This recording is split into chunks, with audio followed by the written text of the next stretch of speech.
Cool girls. When girls joined the collective, the woman question snuck in with them. Awesome girls. The ones who climb over shed roofs with you, play tag with you. The ones who lounge around on the swing set with dirty knees peeking out from under their skirts. The ones who leave chalk on the asphalt when they storm inside to the cool and the darkness. The ones who'll let you crib their tests in class but wouldn't give you the time of day. The ones who write manifestos with you, make speeches with you. The ones who kill czars and blow up their palaces. Thus wrote the delicate Yulia in her first Marcia article shortly after turning 15. She was an altogether strange, pallid, red-haired spectre. There wasn't much of her besides fluffy red hair. She was so dainty that her bones showed through her skin. Yulia's mother was an exceptional tailor, and her handiwork was like nothing anyone had ever seen before. As soon as she saw it, Wanda took one overcoat and examined it meticulously. It was made of a dark grey fabric, the kind they make military greatcoats out of, but with unbelievably intricate details and flounces. It nevertheless gave the impression that it was for a Puritan or a young nun. Despite her demure dress and young age, there was something invisibly sinful in Yulia, a formless sex appeal that saturated the men around her the way naphthalene saturates a coat. Quite soon after, another Yulia joined their ranks. To keep from getting confused, they called them Little Yulia and Big Yulia. Big Yulia was a decade older and was a woman almost entirely closed off into herself. Two colours come to mind in connection with Big Yulia, green and red. Imagine an adult Snow White who's chopped her ebony hair into a short page boy, whose body is as white as snow, whose lips are red as blood, and who wears a simply cut dress that is greener than grass. She has nice stockings, high heels, little dresses cut for a princess, polka-dot dresses, little ribbons on her shoes, little patent leather bags. She has a quiet tee-hee and laughs a lot. She has a passion for drinking, a master's in philosophy, and she's working on her doctorate. These two young ladies turned the otherwise basically like-minded family on its head. It all started with a work by Little Yulia. She'd looked up a handful of exceptional historical women who'd changed the world as much as any of their contemporary men had. Among this group of women left out of textbooks were Clara Zetkin and Alexandra Kollontai, to say nothing of the uber-beautiful Jenny von Westphalen and her three charming, feisty daughters, whose fate was sadly worse than that of most bourgeois women. "Oh, mon Dieu!" shouted Soliswaf when the article came in for editing. "That's an essay! She'll be a nice polemicist yet. I'd happily be a fly on the wall and see how things go. We have no dearth of feminists. Or maybe there's no reason to just observe. Maybe I could get a word in too. It all ultimately fades into the good old family model anyway, and that's a de-base issue for us." Visibly pleased, he fumbled for his pack of cigarettes. It's not every day that teeny maidens come brandish the women's lib flag in your face. The article reminds me of the late Jerzy Niemiecz's ballpoint pen mashup of that black and white, almost daguerreotype quality photo of a grim young Krupskja in Siberia. Schoolboy Niemiec wrote on it with big red letters, "Militant, feminist, Marxist. Where's Big Yulia? Someone give her a call." Ambling around in her bathrobe, Yulia was doing work that was far more important than Pasha's childish games. She was probably working on Schopenhauer. She picked up the phone a little crossly and then listened with resignation to Soliswaf's report of the situation at the editorial desk. "A feminism jamboree," she said, a bit annoyed. "This is exactly what I need right now, but I'm not going to rise to the bait, Soliswaf. It's still a little early.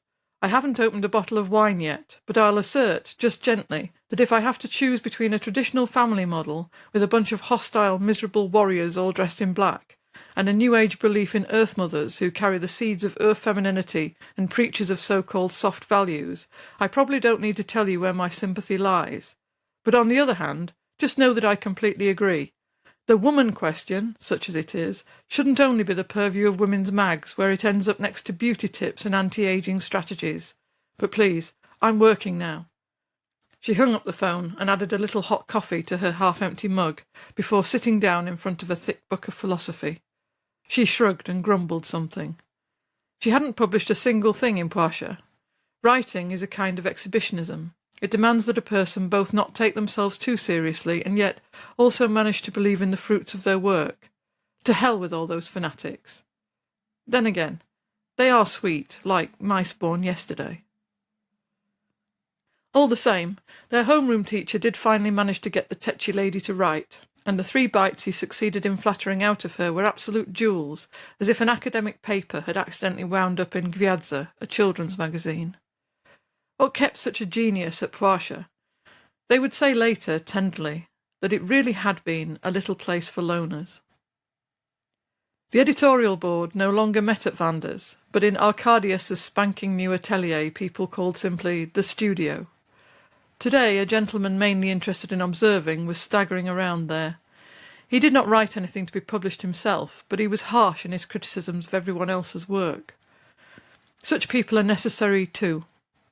He exhibited a distinct, almost singular worldview that denounced thoughts of equality, progress, happiness in general, any end to poverty, and, of course, also feminism. He was of the opinion that each person is fated for a certain burden of fortune and misfortune, and that no political system will ever change that fact. He spoke on this with sham sarcasm and a patronising expression. I have not ever delved particularly deeply into the issue of feminism, but it seems to me that men have about as much to do with a meeting of suffragettes as an African American has at the meeting of the directors of a farm in Grabovo. If we put aside the content, which I'm powerless to judge on account of my gender, of course, I see perhaps a couple of reasons why a man ought to lend a hand to the femi-discourse. For example, a party during a university freshman orientation. Everybody's thoughts are on the opposite sex, but nobody's drunk immediately, eh? You have to kill time somehow before everybody partners up. Bienvenue dans le féminisme. Students in America play Twister or Truth or Dare, but Warsaw youth are too poor for the first and too smart for the second, so feminism gives an excellent opportunity to not only showcase one's intellect, but to also surreptitiously orbit the principal issue. Or another case, a pervert at a meeting of leftists. The people in such a discussion have nothing in common between them besides the fact that they're women and leftists. It's an interesting group. In addition to the pervert, there's also noted politician X who wants to try out the economic formulae he's dreamed about on your tax system, and a femme function is as good a place for that as any other. And the other men in ugly suits there, well, what are they thinking about? They don't think much of anything. They just want to hear some Marnham. Oh, I suppose I got a bit sidetracked, but as far as I'm concerned, different social groups ought to fight for their rights themselves. Adam put his coffee and his cigarette aside for a moment to read over the essay that was the basis for this speech. He was very pleased with it, and responded forcefully and concisely. Society is a coherent construction of dickheadedness, the different parts of which affect each other. Feminism is just one facet of the accursed discussion of gender roles, but everybody knows that gender roles fuck everyone's brain and force everyone to do shit they don't actually wish to do. Ergo, they are of the devil. Wait a moment, Makievich. Let me see if I can find it. The Party for Individualism worked his way nimbly through the easels and the canvases and headed straight for the bookshelf. He soon found the volume he was looking for, Dostoevsky's The Adolescent. He started to flip purposefully through it. Everyone now assumed that the atmosphere had returned to its normal calm, until there was a sudden, loud declamation. The gent had found the place in the book that confirmed his opinion. "Gentlemen," I declared, my whole body shaking, "I shan't disclose my ideas to you at any price, but I will ask you your own point of view. Don't think that I'm asking you about mine, because I may love humanity even more than all of you put together. Tell me, and now you decidedly must answer me, you are obligated to, because you laugh. Tell me, with what can you entice me such that I follow you? Tell me, with what proofs will you show me that your system is superior? Where in your barracks will you put my identity's descent? Gentlemen, I've wanted to meet you for a long time. You have the barracks of the future, the communal apartments, strict nécessaire, communal, childless wives. That is your finale, don't I know it? And for all that, for a tiny part of this mediocre reward with which your reason furnishes me, for a breadcrumb and a cranny, you will take as your fee my entire being." It's absurd to think that individualism and collectivism just constitute irreconcilable enemies in themselves, Adam answered, still only eyeing this authentic reactionary with dispassionate interest. In an odd way, this person was as important to him as all others, and it was exciting to meet someone whose convictions were constituted so differently. What do such convictions introduce into a person's soul? Adam already tended to think that conservatism was an inborn characteristic, like a cleft palate, which renders the idea of building a new person somewhat dubious. I've never felt that considering the good of the collective, or belonging to a collective, somehow tramples my individuality. If anything, it adds to it, Adam said, still sitting at his desk. He continued to move papers from one pile to the other, occasionally marking them up with a pencil. The gent sneered.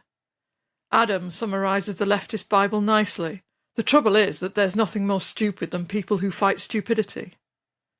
Well, I am not some kind of leftist sissy.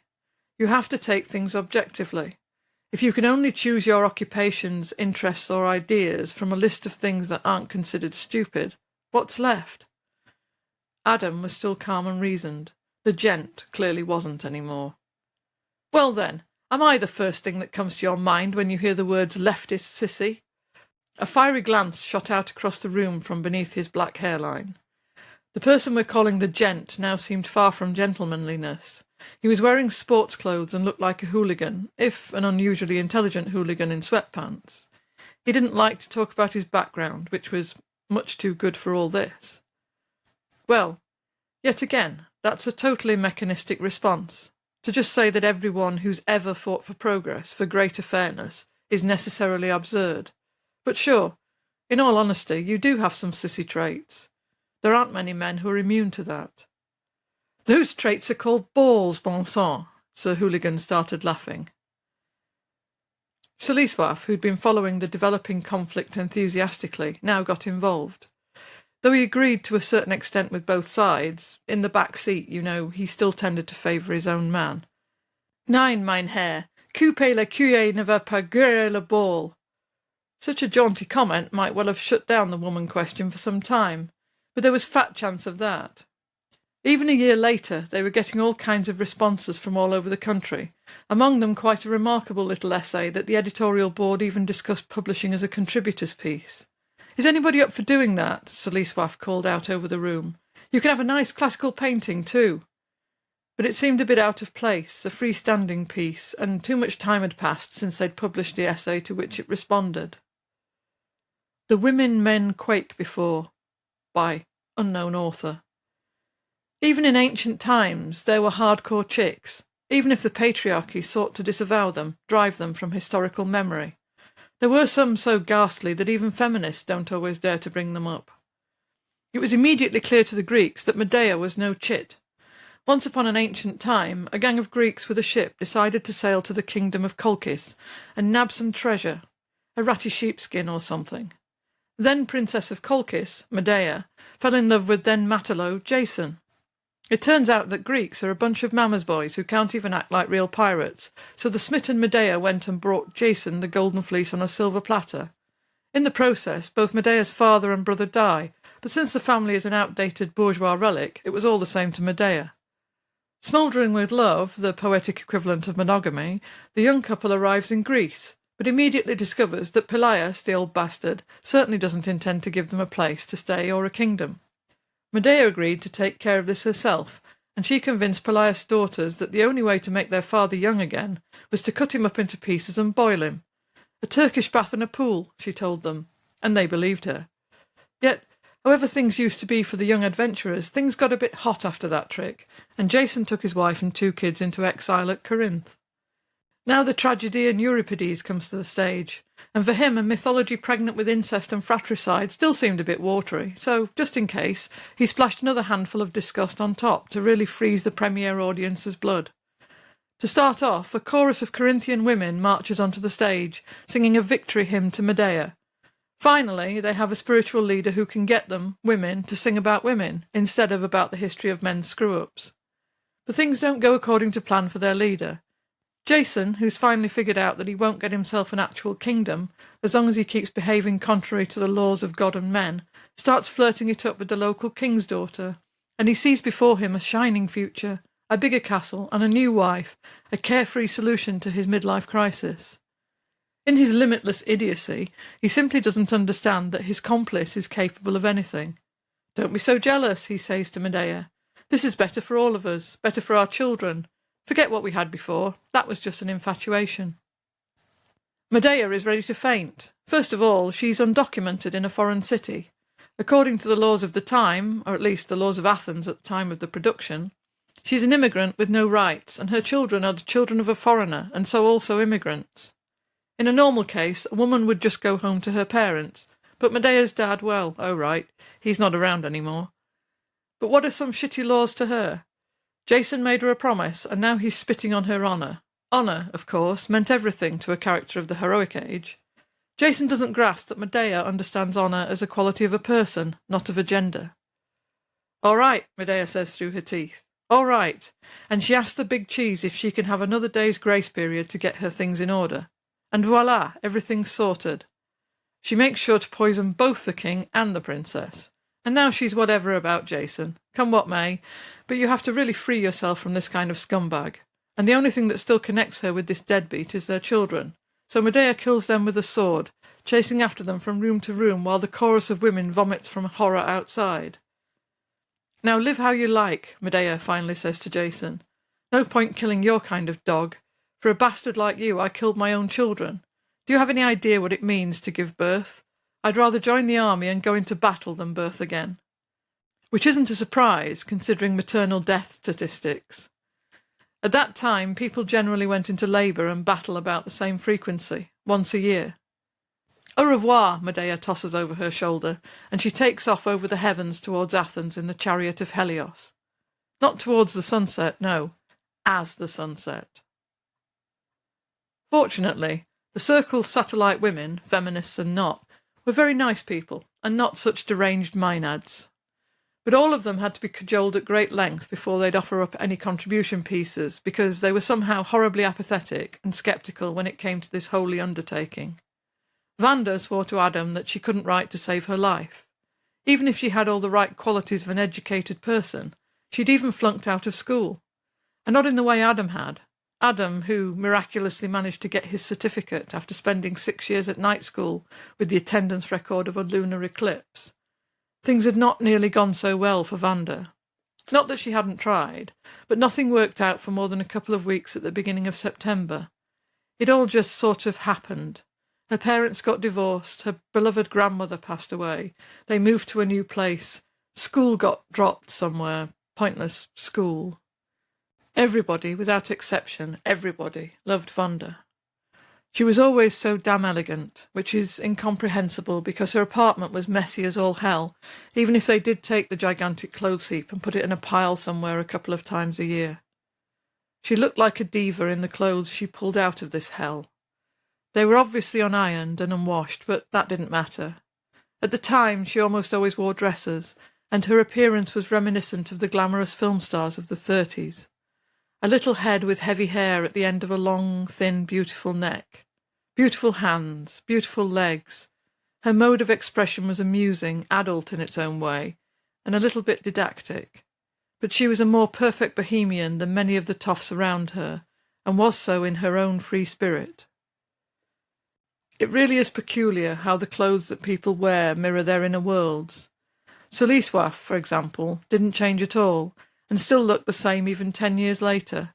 A little cleaned up, but the same in all the details, the colours, cuts, patterns. Vanda, on the other hand, changed all at once. She cut her hair very short, and in the place of her former ultra-feminine chic, she substituted only black. Demurely cut black pleated skirts, black turtlenecks, black pants and stockings, as if she wanted to meld into the background, into the herd, to be simple and unpretentious. She never, not then and not before, advertised her ambitions the way that everyone else did. What you're doing, the concept of your next exhibition, your creative block. No, Vanda wasn't like that. She simply fell off the horizon for a couple of months and came back with the kinds of graphics that bowled everyone over. She had a technical nature, and she worked through her drawings with extreme subtlety, with clear architectural lines and forms, no billowing, no frolicking. And what fascinated her the most was light, shadow, and the composition of clear space. This was the future Vanda saw. Not romantically anachronistic zeppelins, but the world as a machine, a big, ordered, thought-out whole, whose every part was coordinated with the rest in exactly the right proportion. She searched for meaning in chaos, organised, built, and purified objects, so that all that was left of them was their essence and their purpose. At the same time, this was all somehow bright and hopeful, open, and full of possibilities. Not once did she ever write long, boring explanations to accompany her work. She left them as they were to give room for thought. Sometimes she and Arcadius wound up talking about art and could do so perfectly genially, just sharing thoughts, though their outlooks were diametrically opposed. Arcadius hated modern art, all that conceptualism, the clowning about that now calls itself art, the posturing, the institutions. He liked hyperrealism with horror motifs, starting from Goya and ending with the forgotten Swedish artist Anders Zorn's borderless etchings, and he admired masterpieces, technique honed to perfection over long years, and he was the living proof of his ideal. With a skilled hand as a foundation, it was constant work that made miracles. Arcadius always had his sketchbook with him. On the tram, at meetings, at school. No one ever saw Rusnak just sitting, except for maybe when he was eating. He lived as an artist because, for him, an artist was simply a person who gets up in the morning, has a coffee, turns happily to his knotted brushes and his rags covered in turpentine, and starts painting. This makes him happy. Arcadius was entranced by a self-taught man who drew truly loathsome images, wall-sized, pencil-drawn abominations depicting men in labour, women birthing puppies, and other such mania, but realised so perfectly that no Rembrandt could hold a candle to them. Not only were they anatomically correct and true to life down to the micrometre, there also weighed on them the kind of strange, terrible light that only a true artist can create. This is above any handy craftsman. Arcadius was especially impressed by the fact that the exhibition of these bizarre images was open for no more than 5 days, and took place in a room no one knew about. Not a single bulletin appeared, and the word of this unbelievable phenomenon spread only from mouth to mouth, while in the hall itself there were no long, meandering brochures to drive the viewer's thoughts in the right direction, and there weren't even names for the works, only uncomfortable, frightening, massive pictures that made your hair stand on end as you questioned your mental health. It would have been proscribed straight away if someone had tried to put it up in a licensed gallery. There was a lot of indignation towards the art world. Half of the articles in Marcia pummeled contemporary art exhibitions and any other kind of nepotistic cliquishness. For example, a middle-aged lady who decided to fulfil her long-neglected art dreams had paid for some courses, the kind you can find anywhere, because the interest in art is so primal and so widespread that it would be a sin not to profit from it. And artists need work and bread the same as anyone, so one of the primary reasons for the proliferation of art schools is that the same people who have already successfully studied there can start teaching those who still long to slip in between the columns of the artist's temple. A statistic was published somewhere showing that only 2% of those who've studied art in some way become working artists. And if you just look around, this 2% is a hell of a lot. The learner had begun in such good faith, but when she realised that all she would get for her money was the joy of the activity and no result, the lady sent a bilious protest to the editorial board, in which she dissected her classmates and declared that these kind of schools were merely pricey care homes. Who takes our classes? An older lady, Christian but not Catholic, who announces messages so intense that they frighten you. She draws and paints better than the average person, delicately and sensitively, and often with a religious theme or undertone, for which she's harshly discriminated against at the school. Artistic religiosity does not please art apparatchiks. A graphomaniac young artist, or how else would you refer to an ultra-productive multi-talent who's taken part in 15 exhibitions, at one or two of which he had 15 pictures displayed at the same time. All were nicely framed on canvas and wrought with quite genuine expensive oil paints and not any watery tempera or gouache. You can only laugh until he's a success, but will that happen any time soon? Slow and steady wins the race. The spouse of a savings bank director, a stay-at-home with children, the instructor's favourite, shameless enough, has a subscription to all the English-language periodicals about the art market and big names, knows what she's doing and where she wants to end up, and plans a master's degree abroad.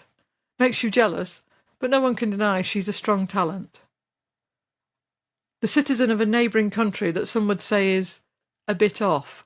The rumour is that he had art classes prescribed by his doctor. A very creative nature, a born painter.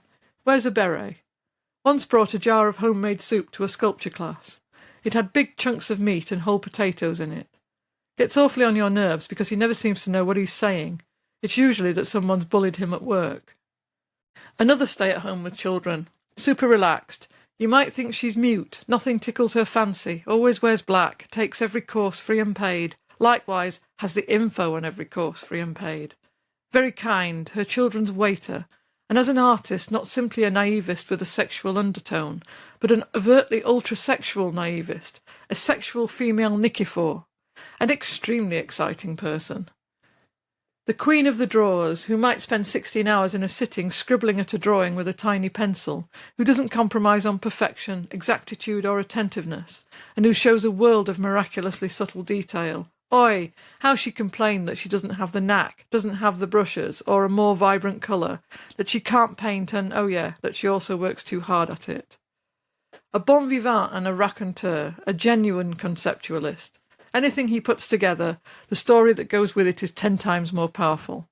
A man every documentary filmmaker would want to make a feature length about. He works at a car wash. Why does he study art? Well, he explains himself, you have to hang out somewhere. What's the difference where? A picture of his might easily go for $1 million at a Sotheby's auction. Of course, I'd buy them before the prices skyrocket. Then there's the beauty who earns her keep designing catalogues that offer cheap goods to country folk. She paints herself out of her mind. An unadulterated expressionist, end to end and tooth and nail, and she never fears that anything will go wrong. Her work is very impressive. Well, and your humble servant, signed. She can't say anything about herself. The teacher said that her hands and her eyes got along nicely. Does a nice line. But kind of cramped or tight. It's not picturesque. Too jaunty, too. But what do you think? Does Polish art need such people? Do they merely placate their spirits, fulfil their youthful illusions or their aged boredom? How should we market their cultural production? Practically all Poaja members, correspondents and enthusiasts were to some extent artistically talented. It is mind-blowing how common and unexceptional this gift is. Adam drew with a pen, with coffee dregs, chalk and felt tips. He had no interest in wrangling with colours. Instead, he embroidered a genuinely lifelike Trotsky onto a girl's beret and stitched an image of a stretching woman onto a pants pocket. He even included the woman's armpit hair. His mother Ava's handicraft skill had carried over in his blood. Even Suliswaf drew, but he did it in passing and only drew things that needed to be drawn. Cards, album covers, graphic design, basically. For Suliswaf, being an artist seemed lame, even if you wanted it, but why want it? Pretty much anybody can manage with one of those oven-ready art sets anyway. For example, the office of Adam & Co. had an angry-looking burnt-out wall socket whose name was A Billion Light Years Before Armageddon. There was also an aluminium cake mould with holes in it called Hallelujah that reminded you of a spiral staircase. Golgotha, the matchbox, bore a drawing of a stick figure with 3 pins sticking out of it, and a clump of brown multi-sockets all plugged into each other was called Clusterfuck. If we continue down the list of cool girls with sharp eyes and good hands, then, in addition to Wanda, there was also Liliana, who sent in some boudoir shots once a year. These were either black and white or in some other refined colour scheme, and depicted lean women and no rump roasts, to use Suliswaf's rude, chauvinistic expression. Her pictures always caused a stir, almost as if it was still the Dark Ages, because maybe there was a bit more cleavage than there needed to be, or maybe it was an underage beauty lying amid tousled sheets, and maybe her legs seemed endlessly long. Liliana herself was a prototype of good taste, and the kind of artist who'd found some slight practical worth in her art, since, besides artistic photos, she was a fashion and commercial photographer by trade, so she was well paid in a growing field. She was a marvellously beautiful young woman, but very reticent about the fact. She had a face like a French porcelain doll and almost never put makeup on it. In an unfathomable way, she managed to strike you as equally warm, kind, cold and distant all at the same time. This mix drove men absolutely wild. She wore only simply cut clothes, mini-shorts or short dresses with neutral tones. Everybody esteemed her. And not because the last issue of the year always came with a New Year's greeting by Liliana, but because the world she so naturally belonged to, The world of models, runways, studios, effeminate photographers, and intrigues was so totally different from the fraternity's poor, worn manner, from its scrimping, its idealism, its rebelliousness, and its creeds. It was as if to show that every field might be connected with Poisia, as long as the field had enough good sense. Most of all, Liliana didn't abandon them when the troubles started. When her friends fell out of favour, she continued to work with them, though she was under no obligation to do so.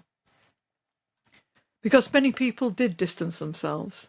They made a face that they never, well, maybe, by the way, incidentally, I might have translated a poem, that their face didn't adorn the inside cover of the magazine for years, that they didn't hold forth in its pages, didn't go to parties, exhibitions, drink wine on rooftops with the editorial board. They condemned this den of anarchists and malcontents right in the heart of Poland. There were all kinds of girls who, over the course of time and to a greater or lesser extent, counted themselves as lusted after Poisiites. A poetess in a T-shirt and a long hippie skirt who published a collection of poetry every year without fail and over time climbed very close to the heights of Parnassus. She moved around in the establishment much more naturally and easily than she did in a group like Poisia, which didn't show very much interest in her poetry anyway. By contrast, a romantic with the hair and mouth of a poet stuck to them like a burr. Not with her contributions, no, these were haphazard coincidences, and ordinarily so murkily allegorical that the panel wasn't quite sure that they'd be intelligible to anyone at all. The problem was easily solved. They just titled it, Mr. Gogg's New Story from the Unfathomable World. This young woman was an ardent Jeanne d'Arc for her friends in all the circles where Poisia found itself maligned. Her arguments were irrational, quizzical and slapdash, but with all her heart. There were also those who wrote but preserved their independence and did not become a part of the collective amoeba, committed loners who walked their own path and for whom Poisia was simply one among many places to publish. One of these was Jagoda, who was a cool girl in the extreme, a dangerous mix of vamp, burnt nerves and empathy. Nobody shared her style. She might wear a wasp-yellow windbreaker with a floor-length velvet skirt and killer heels, or then sports shoes, pink sweatpants, a silver sweater and her grandmother's old overcoat, which was 5 sizes too big. None of these items was accidental. They were a precisely calculated statement of her soul at that moment, at least. These were not, of course, the only girls hovering around. There were also the kind who weren't cool, whose face was always, "Oh, can I join too?" And 1 or 2 of them burrowed their way in for quite a long time. They were suffered as the inevitable burden of fame, and besides, why else was mercy invented? There were always 1 or 2 of these at parties, looking around timidly from the corner, whom you could grab by the hand, soothe and take to bed. It was entirely natural that hidden in such a mixed gender association of young people were endless opportunities for, and combinations of, pairing up. In fact, you might think that idealistic troops like this arise solely in the hope of sprouting even a single, healthy, strong, lasting family.